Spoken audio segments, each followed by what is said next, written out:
This question is very clearly testing apostrophes. And so an apostrophe on just normal words like these, Austen's, novels, is used to show possession. So the first thing I always ask is, do I even need to show possession? Should the word have an apostrophe at all?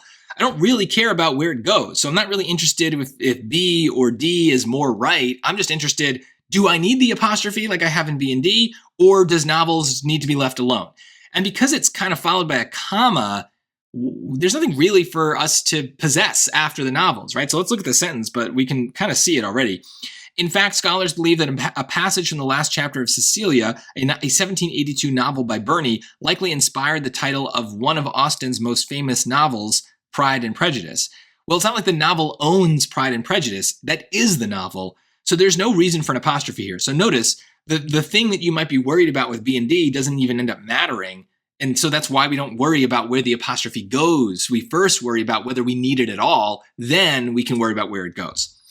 In A and C, then we need to think, does Austen get one? Well, yeah, that's her name, Jane Austen. So it's Austen's most famous novel.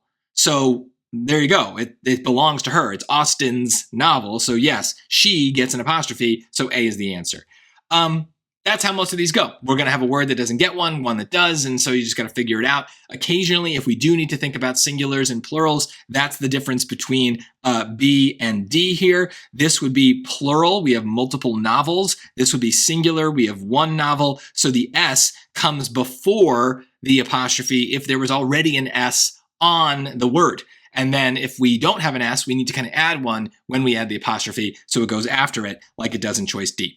But that rarely matters, only on the hardest questions. For most of them, you're just deciding, do I need an apostrophe at all? And apostrophes show possession. So try to figure out whether there's anything after that noun that could be possessed by it.